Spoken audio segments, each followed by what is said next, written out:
biggest challenge that we have always had is the lack of availability of swabs in a timely manner. With 2 more outbreaks at long-term care homes announced today, the health unit says mass testing at homes is ongoing, but the availability of swabs is slowing them down. So we will move forward, but we will move cautiously. We will move with cautious optimism. Ontario relaxing some restrictions in the coming days to allow some retailers to reopen, as long as physical distancing measures are in place.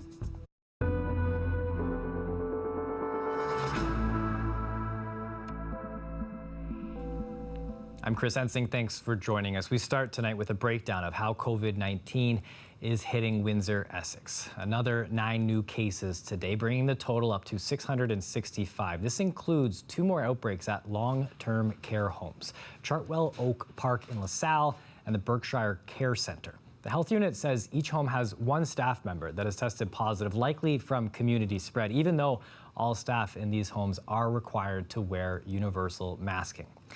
2 more people have died, a man in his 80s and a woman in her 90s. Both lived at long-term care homes, and it brings the total number of people who have died of COVID-19 to 57 as of today.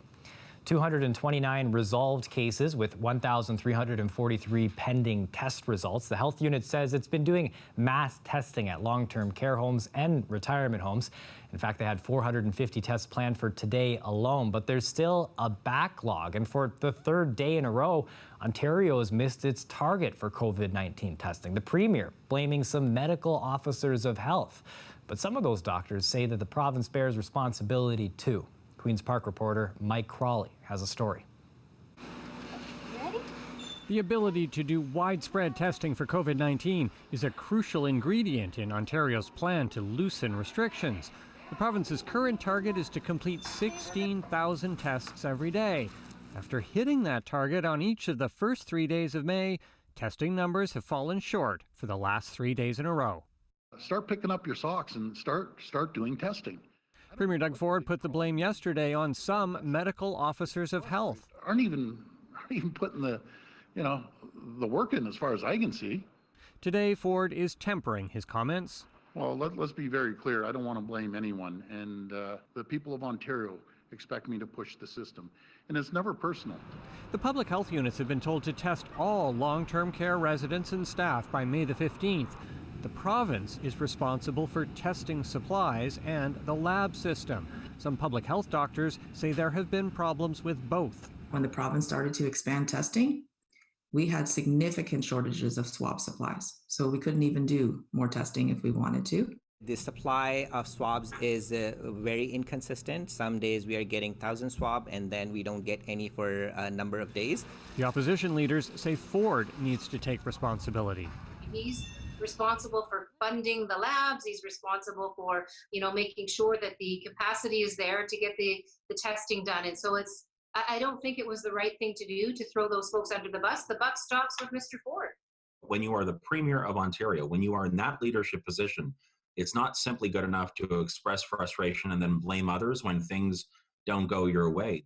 It's far from clear which public health units are lagging behind on testing, if any. Ford is not naming names. We asked the government how many tests each public health unit has conducted. Provincial officials said they can't tell us. Mike Crawley, CBC News, Toronto.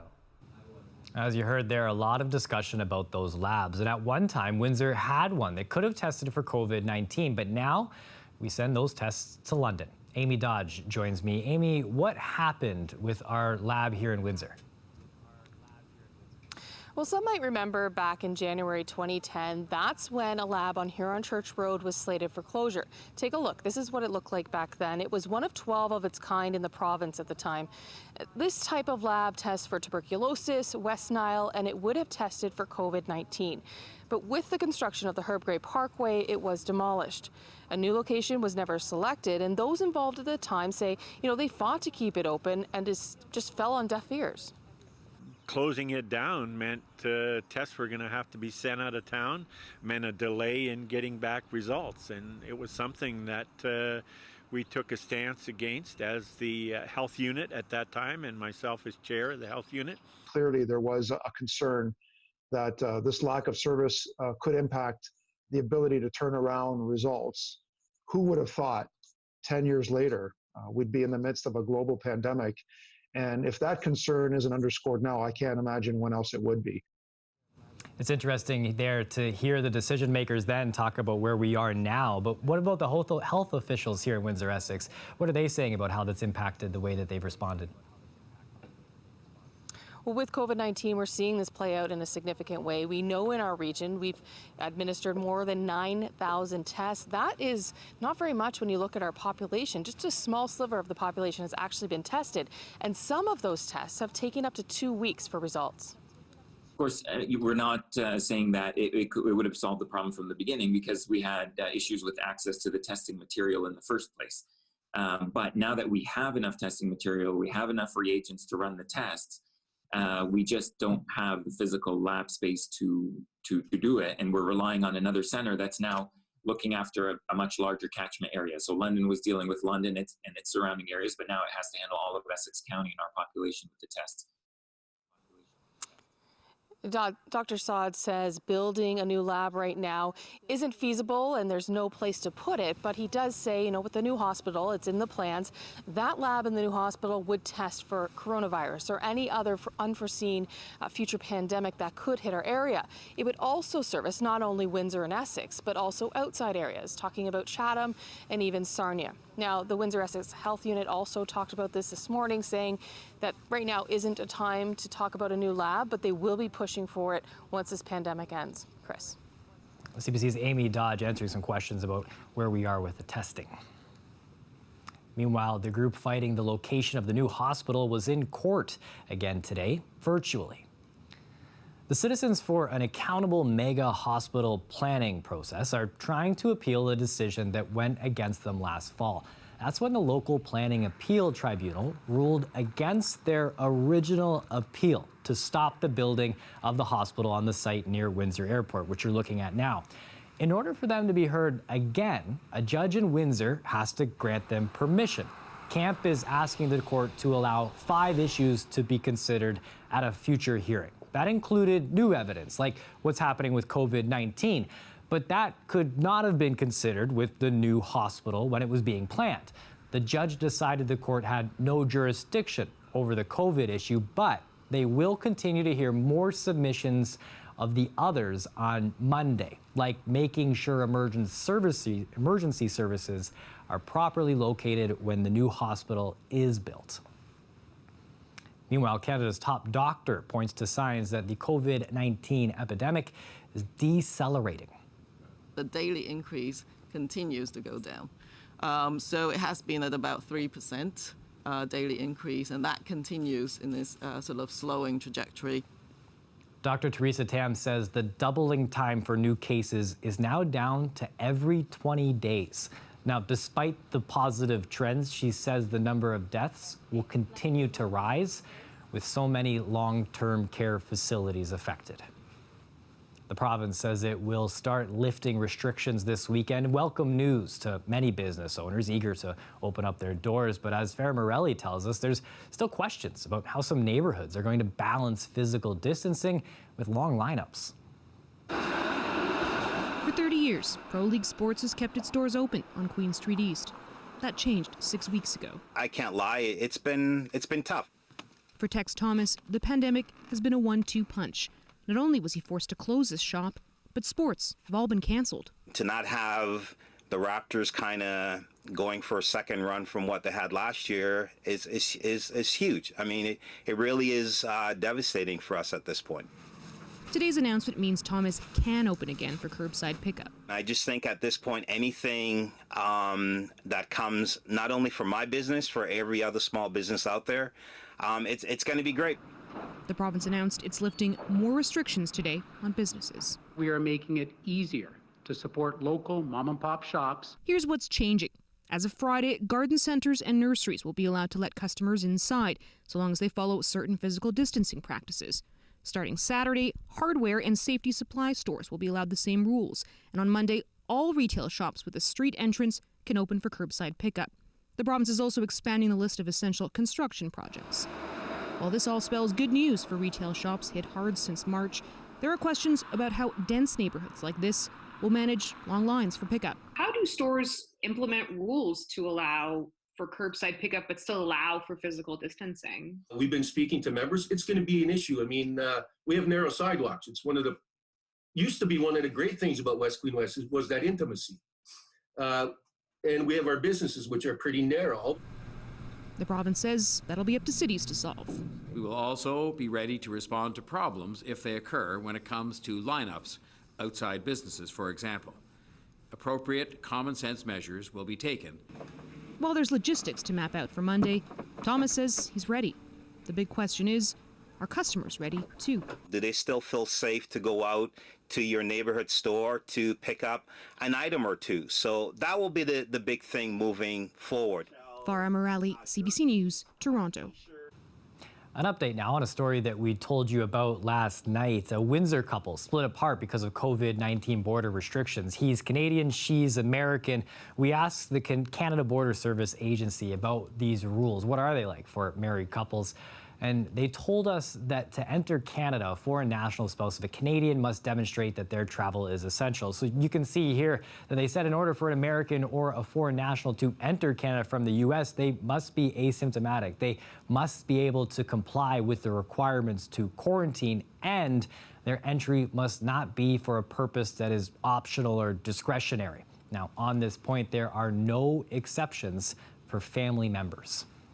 It's hard to find an operating sports league right now, but a group of family and friends have taken aim at starting a league of their own. The Isolation Dart League started here in Windsor, and as Jason Vio shows us, players stretch from the east and west coast of Canada.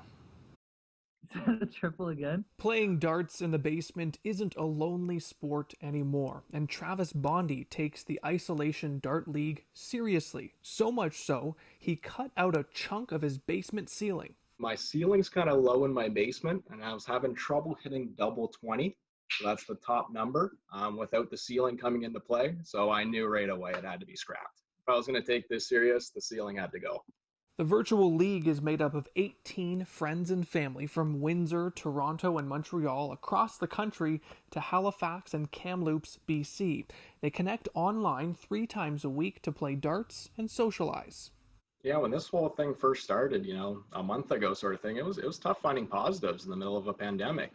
They say it's pretty easy for any group to get started. Find that dartboard in your basement, dust it off, find a spot on your wall to hang it up, and then connect with your friends and family, set up your camera, and then take your shot. Some even use dining room chairs and stacks of books to ensure the camera captures the full board. I legit get nervous before matches, so it is pretty intense. But it's much more than fierce competition. After matches, spectators join the video chat. Great match, guys. Which often carries on for hours. I think it's awesome, especially in times like these where, we're kind of craving some sort of connection as well as some sort of athletic, quasi-competitive, void that needs to be filled. And the competitive spirit is palpable, especially since the league is in the midst of May Mania. It's their version of the college basketball phenomenon March Madness that was canceled due to COVID-19.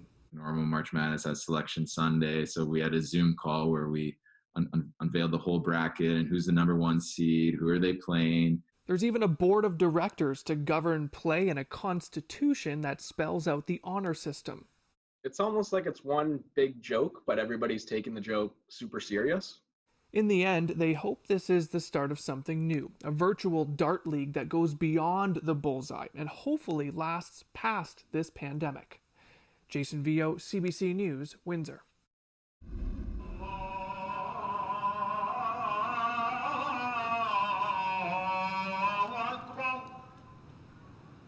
A historic moment there. That's the Islamic call for prayer. The first time in history last night that the Windsor Islamic Association broadcast the call over a loudspeaker on the roof of the Windsor Mosque. A number of members asked for this during the month of Ramadan because they haven't been able to congregate at the mosque because of COVID-19. So the city temporarily waived noise bylaws, approving their request. Jim Morrison is the counselor for the ward, and he says other faith groups are also welcome to apply for a similar waiver. A moving moment for the mosque's imam, who led the prayer from inside the building. My dear brothers and sisters, it's an emotional moment, and people from outside the mosque, they can hear the adhan. In Muslim-majority countries, the prayer is typically broadcast 5 times a day. In Windsor, the mosque is only going to broadcast the prayer at sunset every night until the end of Ramadan on May 23rd. The goal is to lift people's spirits up while physically distancing. Have a listen. When we come back, Colette Kennedy will have her full forecast.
Joining us now for a live look at the weather is Colette Kennedy. Now, Colette, I have no one to blame but myself. Yesterday, you were telling us that the sun might pop out. I went outside for like an hour working on a story that we'll have tomorrow. and I think I caught a bit of a sunburn. Now, the worst part about the whole thing, Clyde, is when I came back inside, I looked at my phone and I found that there was a frost advisory for part of our area. It's just such a weird contrast there. It is a weird contrast. And not only that, kind of the timing of this. I mean, it makes sense in that when you're not expecting frost, or you should be able to say, we wouldn't have it then, that's when the advisories go up, so everyone can just, you know, if you are in one of those situations where you can actually bring your plants in or protect them, then you can do so. Because for Windsor anyway, now we're not in the frost advisory, but it's very close by, usually after about the 17th of April, that's the last frost. When I say usually, that's taking a 30-year period and looking at the averages. So after April 17th, you ought to be able to go, okay, no problems. But we have a frost advisory because, yes, tonight temperatures in many areas, you see here in blue, stretching all the way towards Niagara region up towards Sarnia, we're seeing temperatures getting, if not to freezing, then very close to freezing. An interesting thing to note, too, is that, you know, it diminishes as we get into May, the risk of seeing the temperature drop below zero. And once we get past May 9th, to the 10th, then through that week, it's about a 10% chance of seeing the temperature drop below zero or below. And that's really interesting that that happens on the 10th, because on the 9th, we've got a very cold temperature coming. It just statistically kind of lines up there. It's 14 degrees right now in Windsor. We do have those winds coming kind of from the east-northeast. Chatham-Kent, you've got that northerly flow there. High pressure in place means clear skies through the overnight, so no wonder then we don't have any insulation from cloud cover to keep any heat in, and we have that frost advisory.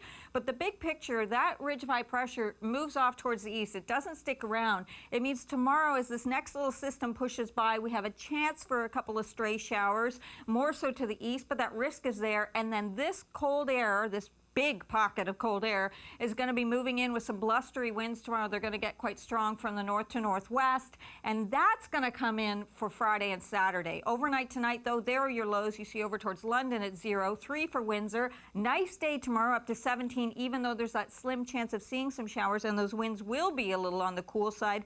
But Friday night into Saturday, so this is Saturday morning, -2, which would actually be a new record if we get there. The old one, -1.7 from 1966. I don't want to break it, but there you go, Chris. Those decimal points, they matter. They matter when we're talking about that kind of temperatures here in our environment that we got going on now. We just want to sit outside. But irregardless, you still need sunscreen during the day, Chris. There it is. Where were you an hour ago? Thanks for this, Colette. You're welcome. Now, coming up after the break, you remember the license plates, the blue ones, the white ones, which ones are right? Well, we've got an update on what you'll need to expect moving forward.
Some strong statements today about the future of the oil industry in Canada. Bloc Québécois leader Yves-François Blanchet said the tar sands won't be back. And the Green Party's Elizabeth May said that oil is dead. My heart bleeds for people who believe the sector is going to come back, because it's not. Oil is dead. And for people in the sector, it's very important that there be just transition funds, that there be strategies that go to every worker, every community. Both May and Blanchette say that the focus going forward should be on renewables and energy efficiency. May stepped down as leader of the Green Party in November. The party plans to pick a new leader in the fall. Now, if you have a vehicle with one of those blue license plates, you might want to keep a hold of that. It could be a collector's item. The plates have officially been scrapped, putting an end to what became a month-long saga for the Ontario government. Lisa Shing has a story. Look, you can read that one, but what the is that? As they started rolling off the assembly line, people quickly noticed something wasn't quite right with Ontario's new license plates. Wow, you really can't see that. Especially at night with the light shining on them. A Kingston police officer complained they were virtually unreadable. Toronto city officials said they couldn't be picked up by photo radar. Now, the Premier has confirmed the new blue plates with the slogan "A Place to Grow" and announced, with a lot of fanfare, is no more. The province is reverting back to the blue and white plates with "Yours to Discover" on them. I'm just not ready to put any more resources towards this. For a while, the government defended them, and the opposition capitalized on that. We absolutely have confidence in our plates. She maintains that there's nothing to see here, folks. Well, she's partially right. Then the province admitted they were deficient, blaming the manufacturer, 3M. They're responsible for quality control and manufacturing the plates. Today, the Premier continued to make this promise. There's no additional cost to the taxpayers on this. The opposition says that can't be true. I don't think anybody would believe for a minute that this little vanity journey was without any cost at all. The whole thing, I think, really speaks to bad decision-making, bad prioritizing, and a degree of incompetence that's just not good enough in a provincial government. As for the 145,000 new plates that have already been made, they'll likely be used on trailers and other recreational vehicles. Lisa Shing, CBC News, Toronto. Prince Harry and Meghan released a new video of their son on social media today to mark little Archie's first birthday. Look, Arch, that's the cover. Let's go to the next page. Wait, listen, did you hear that? I heard duck sounds. Quack, quack, quack. Quack, quack, quack. Quack, quack, quack. That voice in the background there, that's Harry's as he was recording his wife reading one of Archie's favorite books called Duck, Rabbit. The first birthday post is also meant to promote a Save the Children campaign called Save the Stories for kids and parents stuck at home during that pandemic. Now, the family lives in Los Angeles after Prince Harry and Meghan stepped down from their royal duties at the end of March. I wonder if they got one of those vehicle parades to drive by and honk as well. It's 6:29 p.m. That's it for CBC Windsor News. We want to leave you with another listen to that call to prayer at the Windsor Mosque. A reminder, these will be happening because of an exception during this month, and you can expect it to happen at sunset. Thanks for watching. Make sure you and your family stay safe.